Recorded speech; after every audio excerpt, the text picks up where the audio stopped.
Dhaabbileewwan gurguddaa addunyaa keenya irratti beekamoo ta'an keessaa tokko kan ta'e dhaabbata KFCdha. Yookaan immoo Kinteekii Friend Chicken jedhama. Dhaabbanni kun dhaabbata nyaata faast foodii hojjetu yookaan immoo nyaata karaarraa yookaan immoo nyaata dafee ga'u kan hojjetu yoo ta'u, addunyaa irratti dhaabbilee nyaata faast foodii irratti hojjetan keessaa adda duree irratti kan argamuu fi akka addunyaatti biraanchiiwwan 33 ol qabatee kan biyyoota addunyaa keenya hedduu raabsamee argamudha. Dhaabbata kana kan hundeesse Koloneel Arland Saanders jedhama. Koloneel Saanders namoota rakkinni yeroo guddaa isaan dararee fi rakkinoota gurguddaa dabarsan keessaa tokkodha. Seenaa nama kanaan warra isinii qabadhee jennuuf seenaa kanarraa waan guddaa akka baratanii abdiin qaba.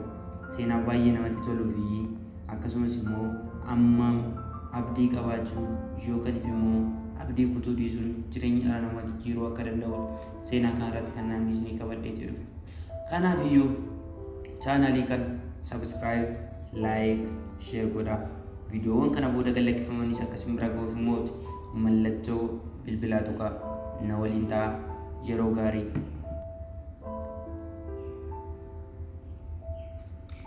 Koloneel Saanders namoota addunyaa kanarratti rakkinoonni baay'ee isaan darban keessaa tokko kan ta'e maatii hiyyeessaarraa kan dhalate yoo ta'u, waggaa 5tti dhalatee waggaa 5ffaa isaatti abbaa isaa du'aan kan dhabe. Kanaafiyyuu Koloneel Saanders abbaa malee guddachuudhaaf carraan isa dirqite. Kanaan osuma jiruutii waggaa 16 yeroo guututti jireenyi baay'ee itti ulfaachateeti. Kanaafiyyuu innis murtoo tokko irra ga'e. Barnoota isaa baay'ee jaalatu addaan kutuu. Sana booda maatii isaa gargaaruudhaaf hojii jalqabuu akka qabudha kan inni murteesse. Kanumarraan kan ka'e murtoo isaattis yeroo kun barnoota isaa baay'ee jaalatu addaan kutuudhaan hojii jalqabuudhaaf baay'ee barbaadaa ture. Waggaa 17ffaa isaatti hojiilee jalqabe 4 addaan kute. Jireenyi akka inni barbaade itti salphachuu hin dandeenye. Akkasumas immoo akka barbaadetti maatii isaa gargaaruu hin dandeenye. Kanuma keessa osoo jiru keessattiyyuu waggaa 18 gaafa guutuu jireenya daraaraa kanarratti gaa'ela dhaabbate. Gaa'elli inni dhaabbates akka inni barbaadutti gammachuun kan deeme miti. Sababni isaatis immoo wanta isa barbaachisu jireenya isaatiif kan isa barbaachisu guuttachuu hin dandeenye. Osuma kana keessa jiru immoo coobxoo irratti fantoo akkuma jedhan sana daa'ima waggaa 19ffaa isaatti mucaa argate. Mucaa argachuu isaatti baay'ee gammadeera. Yaa ta'u malee mucaa isaa kana mootii guddisuudhaaf harki isaa baay'ee kan qal'atteedha. Waggoota 18 hanga 22 ga'utti hojjetaa daandii baaburaa ta'eetidha kan inni hojjechaa ture. Yaa ta'u maleetii achiis ni ari'ame. Booda irra mootii filannoo gaafa dhufu gara raayyaa wattaadaraatti yookaan immoo raayyaa ittisaatti makame. Yaa ta'u maleetii achiis immoo yeroo dheeraa dabarsuu hin dandeenye. Raayyaa ittisa biyyaarraa akkuma ari'ameen amma gattaa'ee yaaduu jalqabe. Kanarra darbee haati manaasaa gaafa inni umurii isaa 20tti haati manaasaa mucaa isaa durbaa jalaa fudhattee deemte. Yeroo garaagaraatti mucaa isaa deeffachuudhaaf yaaliiwwan garaagaraa taasiseera. Keessumattuu yaalii humnaan mucaa isaa haadha manaa isaatirraa fudhachuu baay'ee yaalatee ture. Sunis hin milkaa'u jedheef filannoo gaafa dhabu ishee amansiisee fedhii isheetiin gara isaatti akka deebituuf gaafachaatii ture. Yaa ta'u kanumarraan kan ka'e adeemsa keessa walii galan ishees amansiisuu danda'ee gara isheetti fudhate.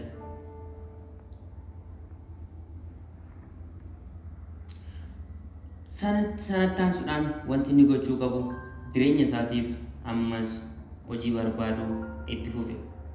Namni abdii guddaa qabaachuudhaan beekamu, obsa qabaachuun beekamu kun ammas hojii biraa barbaacha itti fufe. Kanumarraan ka'ee kaaffee keessa nyaata bilcheessuu fi akkasumas immoo saayinaa dikuudhaan qacarame.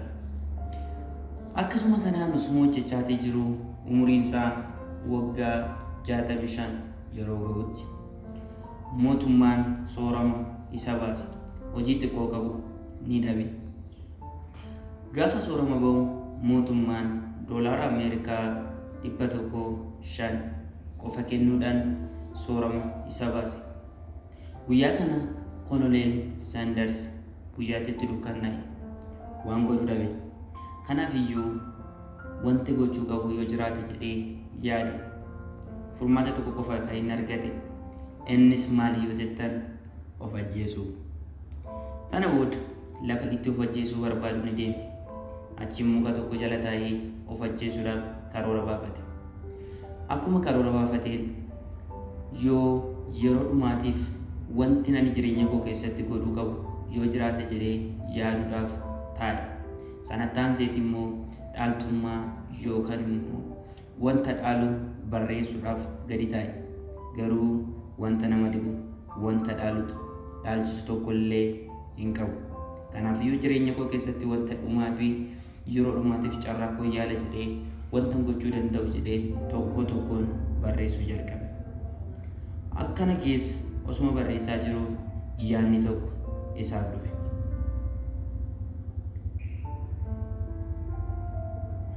Yaadni isaa dhufe kunis yeroo hundumayyuu ani namoota caalaa wanti adda na godhu yookaan immoo namoota kaanirra wanti ani hojjechuu danda'u maaltu jira jedhee yaade. Innis nyaata bilcheessuudha. Keessumattiyyuu yeroo ijoollummaa isaatii harmeessaa kan isa barsiiste nyaata lukkuu bilcheessuu baay'ee danda'a. Akkasumas immoo nyaanni lukkuu inni bilcheessu baay'ee mi'aawaa fi kan namatti tolu ture. Kanaafuu yeroo gubuu hin barbaanne. Amma immoo rakkoo tokko qabu. Doolaarri 500 mootummaan xurataadhaaf yookaan immoo sooramaaf isaa laate isa ga'uu hin danda'u. Kanaaf iyyuu waa yaade. Maallaqa isaa hanqatu kana immoo eessaa fiduu akka qabu yaadaa ture. Achiin doolaara 87 liqeeffatee lukkuu bilcheessuu jalqabe.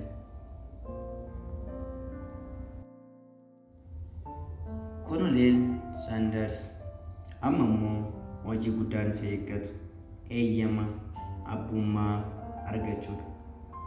Eeyyama abbummaa yookaan immoo patent rights kan jedhamu kana argachuudhaaf guutummaa USA waliin ga'e. Garuuti immoo akka salphaatti kan isaan milkaa'uu hin dandeenye yoo ta'u eeyyama abbummaa argate. Sana booddee kaafeewwan na waliin hojjechuu danda'u jedhee yaadu. Nyaatota bilcheessee karaarra deemuudhaan narraa bitaa jedha. Manneen namoota irra deemee nyaata kana akka isaan irraa bitaniif yaadee isaan gaafata ture. Namoonni baay'een ni didu. Inni immoo yeroo kana isatti baasee hojjechaa ture deebisee osoo hin gurgurin fudhatee gale. Mana isaatti fudhatee galee ofii isaatii nyaata. Akkasumas immoo yeroo tokko tokko immoo ni gurgurama. Waggoota 2 akka kanatti dhaabbata isa wajjin hojjetu dhabuudhaan kan ka'e baay'ee rakkachaatii ture. Booddee dhaabbatoota waggaa 2 keessatti dhaabbatoota 1,008 yookaan immoo manneen nyaataa 1,008 irra deemee gaafate. 1,080 riijeektii godhan yookaan immoo isaan fudhanne. Yaa ta'u maleetii guyyaa kan nama tokko guyyaa wayinii qaba gati ta'eef isaafis guyyaan ga'e. Kaaffee 1,900 irratti tole jedhaniif. Sana booda Koloneel Saanders eenyuudhaaf dhaabbanni Kiifees jedhamu dhalate addunyaa kana waliin ga'eera. Waggaa yookaan immoo umurii isaa 65tti namni kiisii duwwaa ture sanarraan darbee wanta ittiin jiraatu dhabe uffachiisuuf ture. Umurii isaa 88tti biliyeenara ta'e. Seenaa nama kanaatirraa waan guddaa akka baran abdiin qaba. Isinis immoo waan guddaa wantoota irraa barattan koomentii irra kaa'a. Ammaaf garuu ani wantoota ijoo seenaa kanarraa barachuu dandeenya jedhee yaadu 4 kaa'etan jira. Isaanis tokkoffaarratti wantoota abdii si kutachiisuu danda'aniif carraa kennuu dhiisudha. Jireenya keenya keessatti wantoonni baay'een abdiin kutachiisu. Kufaatii hedduun nutti baay'ata. Fuuldurri keenya dukkana ta'e nutti mul'achuu danda'a. Garuu nuti immoo carraa banuu fi hin qabnu. Maal gochuutu nurra jira? Karaa milkaa'inaa barbaadu, carraalee biroo barbaadu, irra deebinee yaaluun nu barbaachisa. Lammaffaa umuriin lakkoofsa qofa ta'uu isaati. Koloneel Saanders asirratti kan inni agarsiise nama umurii waggaa 65 ta'ee tokko jedhee kaafeewwan garaagaraa irra deemee nyaata bilcheessee mana namaarra deemee narraa bitaa jedhee karaatti ba'ee sanarra iyyuu darbee immooti yeroo deemu kanatti maallaqa biraa baasuu gatii hin barbaanneef konkolaataa ittiin deemu keessa rafaa kan buludha. Umurii 65tti nama kana godheera. Kanaaf iyyuu umuriin xiqqaadha osoo hin taane umuriin koo dhumeera, umuriin koo hin geenye jennee yeroo gubuu osoo hin taane umuriin lakkoofsa waan ta'eef yoo kutannee kaan milkaa'isuu barbaanne wanti nuti milkeessine tokkollee hin jiru. Sadaffaa rakkinni furmaata hin qabne hin jiru. Addunyaan keenya yeroo garaagaraatti rakkinaan kan guutamtedha. Garuu immoo kan nama dhibuuti wantoonni amma addunyaa irratti argaa jirru kun baay'een isaanii furmaata rakkinaati yookaan immoo bu'aa rakkinaati. Rakkinni hin jiru yoo ta'e furmaanni hin jiru. Dukkanni hin jiru yoo ta'e ifni hin jiru. Yaa ta'u maleetiin rakkinni immoo hin furamne hin jiru.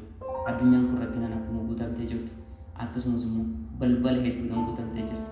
Balbaloota sanniin barbaanne banuu qabnu rukutaa isinii banama. Gaafadhaa isiniif kennama jedhamti kitaabni guddicha addunyaa kanaa akkasuma kitaabni qulqulluun.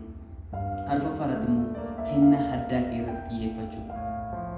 Koloneel Saanders wantoota isa adda godhan keessaa akkasumas immoo namoota kaan irraa adda na godhu jedhee wantoota yaade irratti xiyyeeffate. Innis nyaata bilcheessuu dandeettii namni kamiyyuu hin qabne kan inni ofiisaatii qabu barbaade of keessatti argate. Isa kanarratti immoo ibsa guddaa qabaate yeroo hedduu deeme waggoota 2 oliif kaafeewwan hedduu irra deemeera. Yeroo dheeraadhaaf milkaa'uu fi yaabatu malee dhumarratti milkaa'eera. Kanaaf iyyuu seenaa nama kanaatirraa ani wantoota salphaadhumatti barachuu dandeenya jedhu wantoota ijoo afur kaayatiin jira. Isinoo maal irraa barattan?